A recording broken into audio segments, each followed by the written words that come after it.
All right, good evening, everyone. Welcome to the sixth season of the Pregame Cheat Sheet. I'm Darren Smith, along with my co-host, Mr. Steve Walls of the W. Steve, we are here once again. This is one of, I think the second time we've opened up the season for the NFL. Welcome back. Of course, man. It's been, I guess, a few weeks since we've been here. Of course, preseason, but I mean, it's been a long time, if ever, that I've seen this many Chiefs fans here on time, early. Well, one of the things that we talked about before we started the show, was they want to do the world's largest tailgate, and you got a chance to kind of like walk through there, and give me your first thoughts on that. Sometimes even on Sundays, if the game, it's been a while since the game was at noon during the regular season, right? Yeah. So a lot of times, 5 o'clock, game starts at 7, people are strolling through, they'll pull up right at 7, park their car or whatever, and then walk into the stadium, and they'll get here late. Today, there was no empty parking spaces. People already had their tents and everything set up. The grills were already smoking. Of course, you guys know we are the home of barbecue, so the grills were ready, man. And one thing that I like to point out is that the Chiefs did an awesome job by putting out the message, hey, we want you guys in your seats early because today is banner day. Well, they did send us an email. Like, can you help us? We put it out there. Next thing you know, everybody liking and sharing, trying to sell tickets on my stuff. It's like, bro, no, this ain't, no, we don't do ticket stuff. So, first and foremost, of course, we want to welcome you all back this season. Kansas City Chiefs are hosting the Detroit Lions tonight. Kickoff for the 104th season of the NFL. Kickoff is at 7:20 on NBC, locally KSHB Channel 41. And also the Chiefs will be unveiling their championship banner. I'm not sure what the exact time is going to be. It'll probably be while we're doing this, but to be that as it may, if you're here, you'll get a chance to see the unveiling of it. But there are obviously some news that you all may or may not be aware of. There will be two star players for the Chiefs that won't be playing in tonight's game. One is Chris Jones, due to his contract holdout that, as he says, he would like a raise from the Chiefs, and the other is Travis Kelce, who was ruled out due to the hyperextended knee that he suffered 2 days ago in practice. Steve, what are your thoughts on those? Man, I can say this. The last time that the Chiefs did play, and Patrick Mahomes did play without Travis Kelce, they put a mollywhopping on the Pittsburgh Steelers. Yeah, that was when he had COVID. He did. He was on the COVID list. Yeah, so I think this is a game right here that because Tyreek Hill, they still had Tyreek Hill that time. Yeah. But this is a game that Patrick Mahomes has been waiting for. There's always those naysayers. Well, I don't know but if they're really waiting for it, though. No. There's always the naysayers that say, well, but there was no, of course, Tyreek Hill down to the Dolphins. Right. But you still have Travis Kelce. So, you still had a weapon. Yeah, you did. Yeah. It's like you're doing all this, but you still had this, arguably the number one tight end ever. Right. So I think in the back of Patrick Mahomes' head, it's like, hey, I don't want my homeboy out. But it's like, all right, I'll go out there and show you guys that I'm able to do this without Travis. It's interesting you said that, and I was telling some people earlier in the day that I think that he's not only that, but he's up for the challenge. Piggybacking off of what you said, when people are saying what you can, he's only great because he's got A. He's only great because he's got A and B. He's only great because he's got A, B, and C, which would include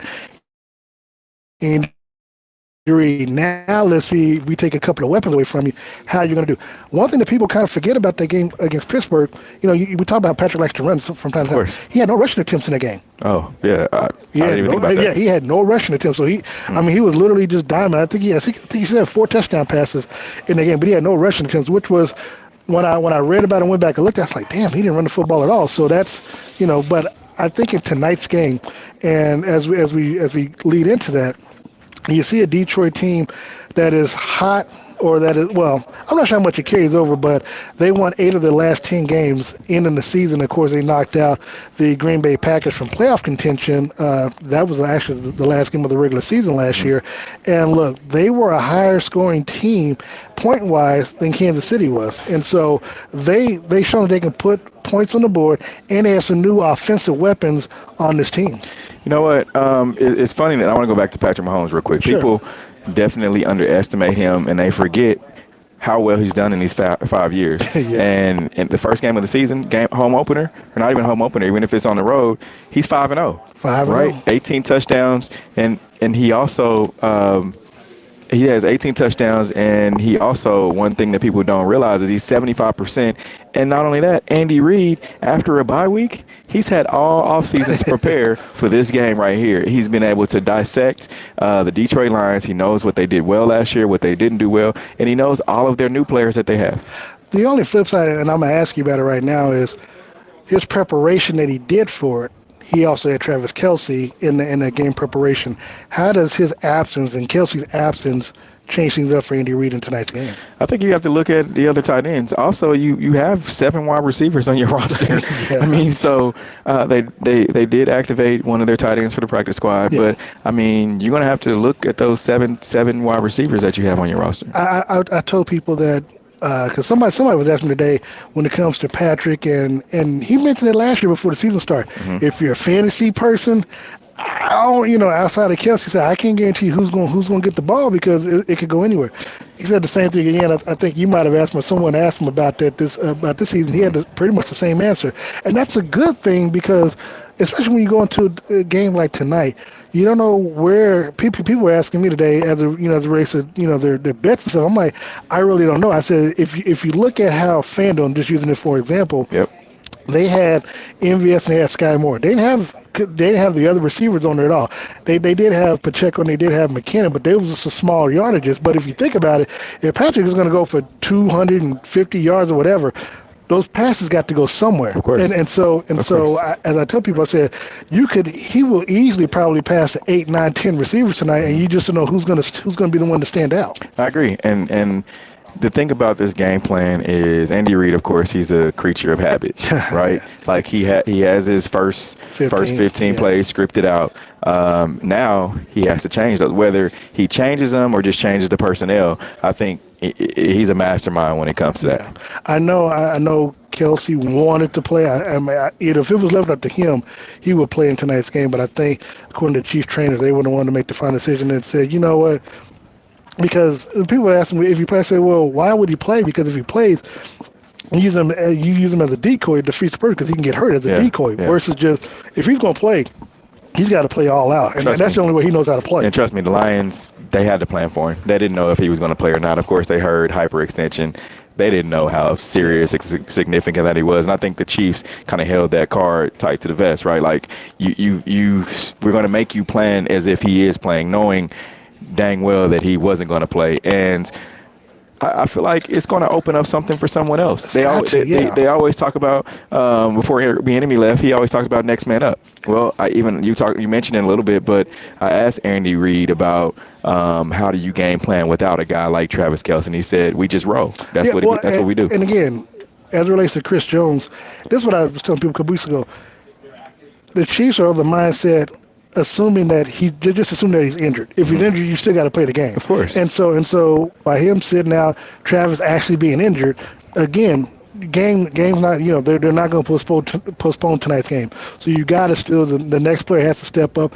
And as Bieniemy always said, they teach their backups to be starters, not just next minute, but to be starters. Yeah. And so, because we see oftentimes when backup players here leave to go to another team, they're usually starters. Byron Pringle, Demarcus Robinson. Yeah. And I'm not trying to throw shade, but I'm saying, but that's essentially how it is because, when the year that the Chiefs did win the Super Bowl, Tyreek Hill got hurt in the first game. Mm-hmm. What happened? The next game I think was DeMarcus Robinson or somebody in Oakland that that had a big game, and so that's just how it is. And it's funny that you mentioned DeMarcus Robinson and Byron Pringle. Yeah. Those were the leading wide receivers when Travis Kelce was out the last time that he was out. Yeah. So, and now they're not even number ones on any roster around the league. Another interesting thing, and we talk about next man up. Mm-hmm. I know a lot of people in the Chiefs in the Kingdom are looking forward to see what a player like Justin Ross can do. Of course. Justin Ross obviously last year was signed by the Chiefs as a rookie free agent. He had a star-studded freshman season at Clemson where he helped lead them to a national championship. Had a spinal injury and then a foot injury last year with the Chiefs. So they put him on the practice squad. He didn't get a chance to play at all. Now he made the 53-man roster. Mm-hmm. A player like him, along with Richie James, who they acquired during the offseason, Rashid Rice, who they drafted in the second round. Kadarius Toney coming back now for a full season, even though he was injured and didn't play at all during the preseason. What are you expecting from those four players in tonight's game as well as this season. Well, I don't know if we'll see the full Kadarius Toney. Of course, he's coming off of knee surgery, Yeah. and I didn't even expect him to play tonight. But they had to, I think they're going to throw him in, but I think he may be limited. Yeah. Justin Ross, he's coming in with something to prove, man. And the hype around Twitter and Chiefs Kingdom was, hey, this Justin Ross kid, is he going to be available? Will he make? Then it went to, will he make the team? And he was. But the hype is real because you have players as great as Randy Moss talking about this is going to be the guy to watch. Yeah, and funny you mentioned Randy Moss because they came up with the thing, you've just got Ross. You just got Ross, right? Yeah. So I think they're going to showcase Justin Ross. I really do. Look, this is a team where you kind of alluded to it earlier, where you're not going to know who's going to get the ball. It's going to be spread around. There's so many different wide receivers. And honestly, without Travis Kelce, there is no wide receiver one. Travis is a tight end, but I always list him as wide receiver one. And so will MVS, step up? It's funny. That's exactly where I was going because I asked Patrick during training camp about his connection, how well since last season has this connection with MVS and along with Sky Moore is the season because, we saw firsthand there were games where either, most games, Patrick it seemed like he would just overthrow MVS. And MVS supposed to have a 4.3 speed, but it always seemed like Patrick just getting the ball out to him. But then the few times that he did get underneath it, he would drop the ball. And it really wasn't until late in the season, looking like the playoffs, and especially Cincinnati and then the Super Bowl, where it seemed like that connection finally came. And so, look, credit to Patrick. Patrick did say that, they've worked on the connection between he and the starting receiver. So I'm looking forward to see what happens with that. And just as SH991 said, Sky Moore, and I think Sky he's coming off of an up and down season, right? Yeah. Of course, they put him in punt return, and he was trying to learn. Won't be doing that no more, of course, he was trying to learn that position as well as learn the wide receiver position as a rookie, and even dating back to McCole Hartman. Yeah. When I talked to McCole, I think it was back in 2021 when they weren't in the Super Bowl, and I said, McCole, your rookie season, why was it an up and down year? He said, because I was trying to learn punt return, I was trying to learn being a wide receiver and learn how to be a pro. And I think that's what Sky Moore was going through last year, and now he's had that success in the biggest game of his life with the Super Bowl. What's interesting is that the Chiefs had a pattern lately is that some of the wide receivers that they drafted, they try to throw them back there because when they initially drafted Tyreek Hill, that was his specialty was punt returning. Of course. And so that's how, and he made the Pro Bowl and made all pro. That was a big thing. It's like, I'm only a punt returner. Yeah, but then in that offseason, he went and worked. I'm talking about he worked to become a number one wide receiver. And we saw what he did with Alex Smith that next year before Mahomes came on board. But even his last year here, and I don't want to dive into too much of Tyreek Hill, but even his last year here, he was, it was a game where he learned how to do routes. He learned how to do routes. He wasn't just a deep ball, and he helped Patrick with that. They were running different types of short yardage situations, the check down routes and things like that. So, I mean, you're looking at this wide receiver group, and I think they're going to be a special group. We're also now looking at the defense side of football. We get a chance to see the Chiefs and their first-round draft pick, Felix Uzoma. Felix Anaduke Uzoma. There you go. I'm calling my man FAU. Like we call MVS, he's FAU from here on out. Yeah. But getting a chance to see him play along with some of the other rookies, what are you expecting from them? What type of contributions are you expecting from them? I'm not sure how much we'll see from Felix. Without their glorified leader, Chris Jones, and I know we'll talk about him at length. I don't think there's been that veteran presence that throughout training camp where we saw G.E.H.A and some of the other rookies last year, where Frank Clark pulled him to the side after practice during training camp and said, "Young fella, this is how we do it." They worked from hours on end, and even Steve Spagnuolo talked about that, how Frank put him under his wing, and showed them how to be not only pros but how to play the game.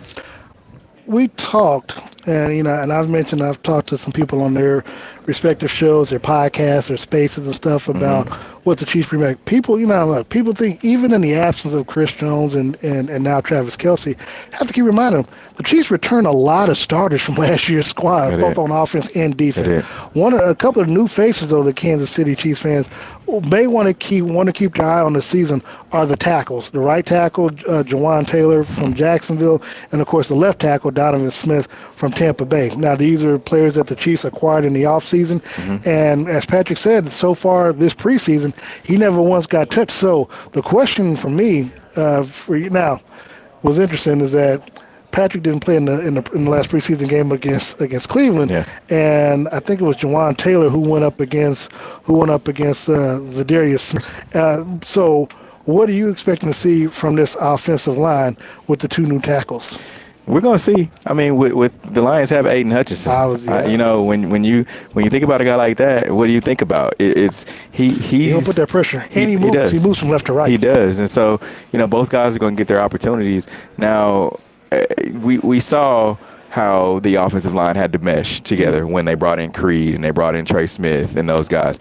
I think with those guys being veterans on those bookends, man, it's going to be really tough for someone to get to Patrick. One of the things that I do like, and I got a chance to talk with Trey Smith this week, is the cohesiveness. One of those three interior players, but also bringing the outside tackles in. And he said, man, they give a lot of credit to Andy Heck, which deservedly so, because he's able to coach them up. And but I also feel like because those three players on the inside have played together next to each other for the last 3 years, game in and game out, that experience not only helps, but it makes them tighter. And then you bring the two guys on the outside, as new players. And Joe Tony is in the mix. And so for me, all that cohesiveness, and then of course the closeness that these players get while they're in training camp and in the preseason games, I think this is probably. And with all due respect to even Orlando Brown from last year, but I think this is going to be probably the best line that Patrick has had since he's been here. It is, and even when Creed and Trey, I believe it was Trey that talked about we always have a competition. Who can set the tone first? Meaning, we're gonna come out and be rough. Whoever. Trey. Yeah, we're gonna say who can set the tone first, and I think that's a good problem to have. If you have your offensive line that are not soft. Right? Because, I've seen some offensive lines around the league that, it's a gateway to the quarterback. So these guys are definitely hard-nosed football players, and it's going to be tough. This upcoming season, we get to see year 2 of a lot of these players, especially on the defense side of football. Leo Chanel, as you mentioned before, and I asked him, because I noticed during the preseason he got a lot more snaps than the other, and I asked him about it, and because of how Steve runs his defense, I think he runs like a 4-2-5 where he uses 2 linebackers. He said that he got a lot more playing time in case Willie or Nick go down, so he's got enough experience out there to contribute and stuff like that. So, but looking at that, but also the defensive backfield. I mean, you talking about one. Who's my guy? Brian Cook is going to be replacing Juan Thornhill. Obviously year 2 for Justin Reed, Trent McDuffie, L'Jarius Sneed, and L'Jarius Sneed should be good to go into next game. Talk about the defensive backfield that we're going to be seeing this year. These are guys. They got a lot more experience too. These are guys, and just being able to talk to Coach Steve Spagnuolo, during the Super Bowl week. I asked him, you were forced to play. He wasn't a coach that was known to play as young guys. Juan was the first rookie to start from. Yeah, and last year he had to start a lot of young people. He had to start Trent. He had to start Brian Cook, and Joshua Williams. Yeah, so now these guys aren't going to get the benefit of the doubt. What they had last year, like if they had a mistake, he's just a rookie. He shouldn't be out here anyway, So now it's like. Now year 2, you have no room for error. Yeah, and I think these guys have developed a bond. They've developed, a lot of camaraderie in the offseason led by Justin Reed. Justin Reed's taking them, under his wing. And then they have another guy that they brought in, Mike Edwards, who was down in Tampa Bay. So you're going to have a lot of folks are like, all right, well, if there's no Chris Jones, that means the quarterback is going to have more time to allow these wide receivers to get open. And I feel like, Trent McDuffie, he was a guy that was injured at the beginning of the season last year, came on at the tail end of the year and gained a lot of experience. And I think experience is the number one thing, a key to making a young player good. And because of that experience, that's why I expect him to, be able to overcome even in this game. I mean, Spags has a complicated system, but for these players that starred and played into George Karlaftis as well, that year, and this is a credit to the Chiefs and the organization, their coaching staff, and how they do it. They always make sure that the players that they draft to make the team, they mix them in with the veterans day one. Because we talked last year how Isaiah Pacheco, day one of training camp, was running with the first team. Yeah. And what happened by game 3? He was starting. Of course, and you had guys like Joshua Williams coming from an HBCU, right? Like he wasn't supposed to be starting in the NFL. Like that just wasn't supposed to be on a team in the NFL. Of course, so that just doesn't happen. And where was he at? Super Bowl, playing in the Super Bowl, starting at the cornerback position. So the Chiefs and Brett Veach, they've been able to get these young guys and motivate them to play very well, and that just doesn't happen. We do need to obviously talk about the elephant in the room, Chris Jones not being here. How important or how vital is his absence, and do you think that that's going to change anytime soon? I know he's supposed to be here at the stadium tonight, probably possibly in a suite, but since he's not going to be on the field, because of the contract negotiations and he wants to raise, as he mentioned. Yeah. So how do you think that's going to unfold? Yeah, I heard about this suite thing a couple weeks ago, and the person who told me, I was like, nah, that ain't gonna happen. And they were like, yeah, he's going to be there in the suite. And I heard it again this couple days ago, and I'm like, man, okay, I guess he's going to be in the suite. But it's our business, though. That's how I was looking at it until I heard he was going to show up and be in a suite. Now, you've got to – that's not a move that I would have made. If I'm his agent, I would have said, Chris, man, that's just something. First of all, you're going to upset fans. We know what happens when you upset Chiefs fans, i.e. Tyrann Mathieu. They never got over when he called them toxic. They never did, though he was. But the difference is Chris is homegrown versus someone that came in. Of course, but that's just not something that I would do. Now, I'm never going to talk about someone in their pockets and their contract situation, because at the end of the day, you have to remove, and fans don't understand this, but you have to remove feelings from it, because business is business. I wouldn't tell you how much you should get paid at your job. Man, I try to tell them that each and every day. But also, here's the thing, Chris, to his credit. Not only, I'm not saying he was smart, but at least he's patient enough to wait this thing out, because yesterday's price is not today's price. Because the numbers that Mike Florio put out there, and everybody's trying to say he's trying to do too much. Then we end up hearing a report about Nick Bosa that's going to sign a contract, and there's Kurt Warner right there. Wanted to be the highest paid player, and then he signs. And now mind you, not only was it a monster deal, but it was a massive deal. Yeah. That was more than what anybody expected it to be. $32.5 million. And so, no, 34. $34 million. And so now, yesterday's price, where you could have got Chris for maybe $28 million. Now he's like, well, hold on, wait a second now. So, $34 million. Now instead of 28, I want 30, maybe 31. Maybe I want to be second. Yeah. Now, I would have been happy to be second to Aaron Donald. Now I want to be second to Nick Bosa. But here's the thing about that. You're going on, and that's what folks don't understand. He's 29 years old. They're like, oh, well, he has to, never mind him showing up today. Forget all that. You're looking at his deal. He's 29. He's going to be 30 before next season. Mm-hmm. He wants to get paid before he turns 30. There's not many players, especially not named Aaron Donald, that they're going to throw a boatload of money at on the defensive line, especially over $30 million a year. That just doesn't happen. Mm-hmm. And if he goes out there, and let's just say he turns an ankle and he's out for the whole season, he's not going to get the money that he wants to get right now. So I think the best deal for him to do is sit, but not show up today. Like, I don't agree with that, because you got a guy, let's just say Travis Kelce was healthy. Yeah. Right? He's playing well under what he's worth. right? Because he was asked the question. He showed up for the Ronald McDonald deal yesterday, and was asked the question, what does this do, to your teammates? He said, well, it's business. What do you mean? It's just business. But at the end of the day, you got another guy that should be getting paid well above what you're asking for, right? So, and he was going to go out there and at least play. But the only flip side with he and Patrick is when they signed their deals, those were the top of the market deals at the time when they signed them. I mean, again, yesterday's price is not today's price, and so it's always next man up. So, but Travis could have did it too. Well, no, he could have. Who would you pay first, Travis or Chris? Well, it depends on whose contract. I mean, if they were both in the same situation, who would you want to pay first? I would pay Kelsey first. Okay, yeah. All right, that's all I want to know. Yeah. That's all I want to know. But Kelsey did get paid first, so that's easy. We can't switch it up because it's not a matter of liking one over the other. It's just, I mean, look, man, this is business because look, we don't complain about the teams when they cut players, when they trade them. Before look, everybody talking about he needs to honor his contract. Well, the organization never honored their contracts. Yeah. I mean, because look at Frank Clark. Yeah. But here's the thing about that. If you play well enough because Chris, they would have honored all of his contract. If he plays through this season, he was good. And this is the crazy part too.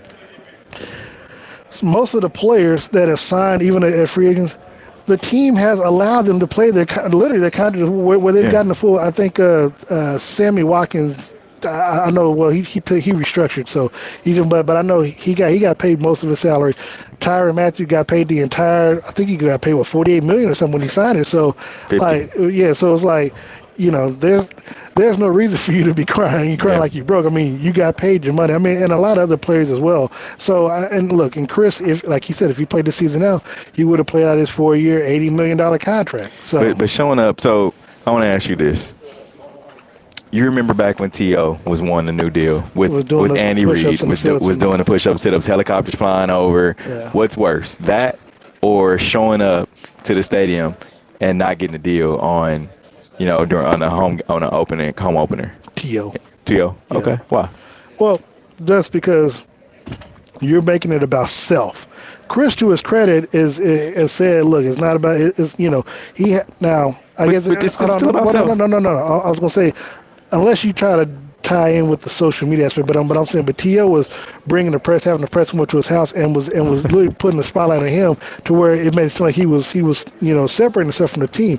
Chris isn't trying to do that, and to his credit, no, what I'm saying to his credit is that the team, when you ask about them, they're all like they want him to get paid. They want him but because they know that they too could be in that situation. But here's the thing, and going to my point was that it's all a distraction. Like Andy Reid, we talked about him being a creature of habit. He tries to eliminate every distraction that comes their way. And, that part's not his fault because the media, of course we're in the media, but I'm saying like, I get PO because it's like we already asked Andy about this 2 days ago. Why do you keep asking the same question when you know here's the thing. Andy can't stop Chris. Well, I guess they could. They couldn't sell him. They could have said we sold out of suites, right? But I think he bought that a few months ago, right? Like back when I heard about it. Somebody get a man a ticket to a suite. Well, so it's not like. Well, no, he bought a suite. No. What I'm saying is, if they'd have said it, somebody would have given him a ticket for him to go. Yeah, but here's the thing, and to my point was the fact that Andy Reid wants to eliminate all distractions. When going back to T.O., that was a distraction. This is a distraction. With him showing up today, I get it. Like, we want everybody to see the banner. Well, if he wanted to see the banner, he should have showed up. In a uniform, right? He should have signed the deal that they offered him, or just played under his current deal. I think the Chiefs are going to be wild. I think they're going to be in the locker room. Well, and not only that, you're going to have every camera that's down there, when let's say there's a running play that scores, it's going to be NBC. Well, every camera that's down there, they're going to find whatever suite Chris is sitting in, watching him dip. Oh, they already know. Watching him dip every nacho that he has, and every hot dog or whatever he's eating, and every time they score, they're going to pan right over to Chris. That's a huge distraction. A huge distraction. It's a distraction if the Chiefs lose like 41-0 because they done ran the ball down their throat. But look, it can also work in his favor because remember, Emmitt Smith held out the first two games after they won the Super Bowl, and the Cowboys lost. What happened? Charles Haley busted up. Charles Haley and Michael Irvin busted up the locker room, and 2 days later, Emmitt Smith was signed to a 4-year, $13 million deal. Well, And but And Chris, that's a bet on yourself deal. And he led the team to a Super Bowl, won the league MVP and the Super Bowl MVP. Well, I ain't said this over to Chris, but Chris talking about being a defensive player of the year. That's you're not going to get defensive player of the year not playing in the first game of the season. I'll tell you that right now. Well, I know if, you got 16 more games, anything can happen. Okay, but here's the thing about Chris, and I'll leave it at this. Like, if the Chiefs go out there and win, let's say they go out there and blow the doors off the Lions tonight. Please do. They go out there and blow the doors off the Lions. Chris Jones is going to be an afterthought because they're going to be looking at, oh, well, this defense played well. Let's just say they go out Jacksonville and they play great against Jacksonville. Lawrence, yeah, I mean, you got some young guys who are hungry. You got Derek Nottie and Tershawn Wharton and Keandre Coburn. George Karlaftis had 6.5 sacks last year. Yeah, but you had Frank Clark and Chris Jones. So they're not game planning for George Karlaftis. They're planning for the Shark and for Stone Cold. Which is good because that means Karlaftis should be able to eat tonight. But you gotta look at that other side. I know. Come on, trying to give myself hope for my for my bets tonight. Right. Before we get out of here though, Steve, the special teams. Harrison Butker had issues last year, but because of Harrison Butker, not only did he get them to the AFC Championship game, his kick helped him win the Super Bowl. What do you look at, when you see Butker and the return of Tommy Townsend as well? Yeah, there was an up and down season. There was, Butker missing a few kicks. Yeah. There were problems with the hold, things like that.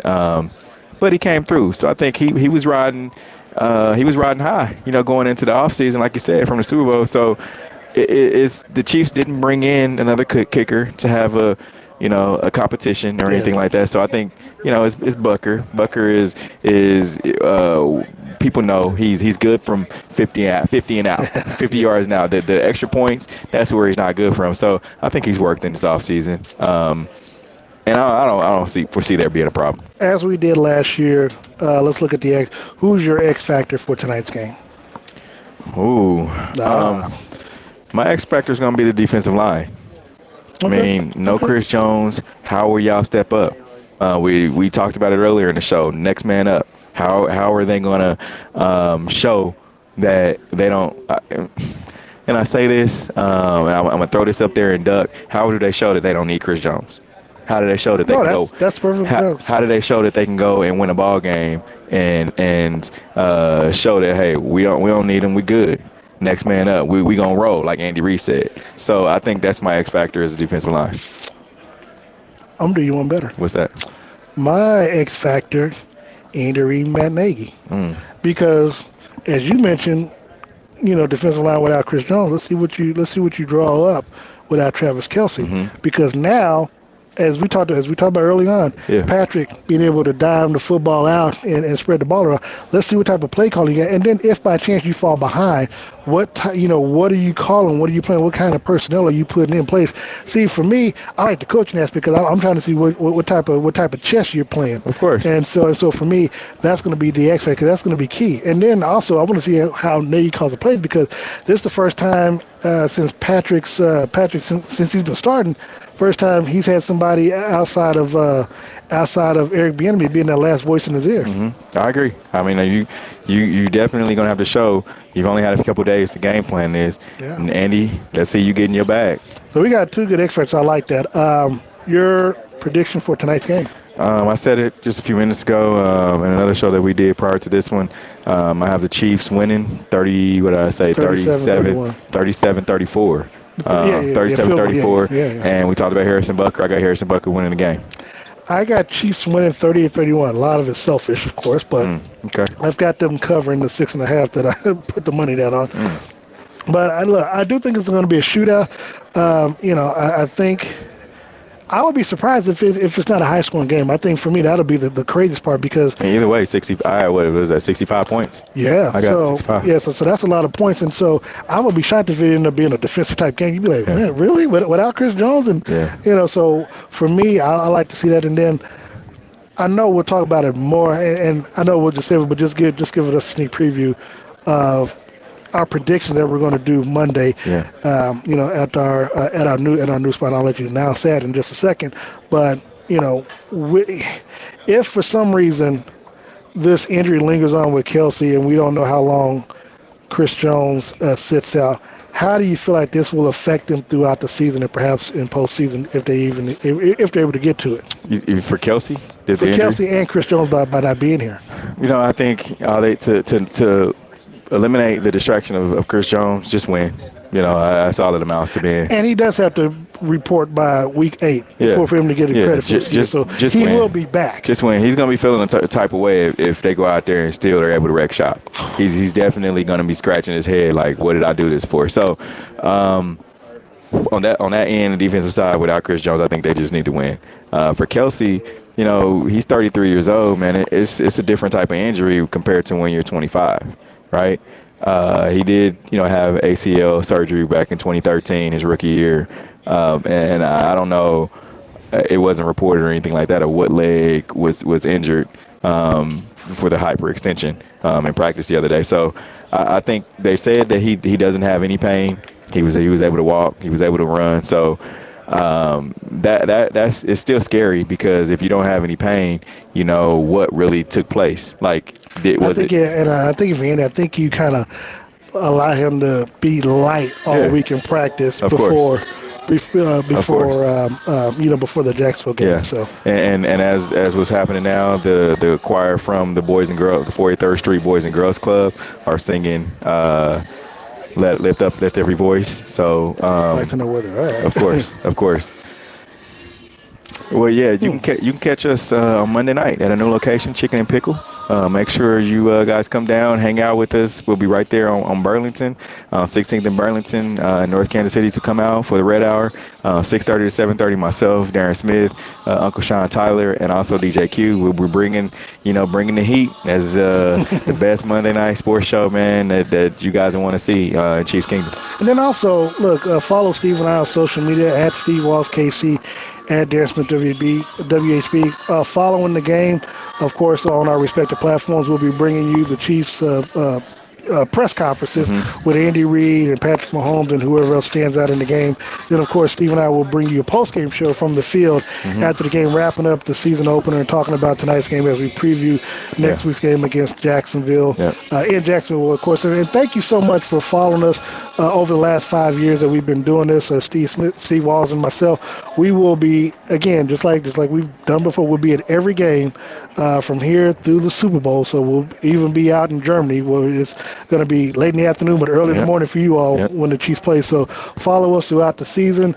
We'll bring you the best, and we are the only people that bring you live pregame coverage from every location, whether it's home or on the road, talking Chiefs football. Of course, definitely appreciate you guys. So for Steve Walls, I'm Darren Smith. Thank you so very much for the pregame cheat sheet. Get ready for kickoff in about 18 minutes on NBC. We will see you post-game. Football fans, you can't spell gate without Gates, and great tailgates start with Gates sauces and seasonings. Named synonymous with mouth-watering tailgates. When you make your list of tailgate essentials, add Gates sauces and seasonings to that list. Spice up your tailgate experience with that unmistakable great taste. Available in 4 tantalizing flavors. Classic, sweet and mild, mild and hot. Find it at your local grocer, and if you don't see it, ask for it. Visit GatesBarbecue.com to purchase any of the great sauces and seasonings. Great tailgates start with Gates.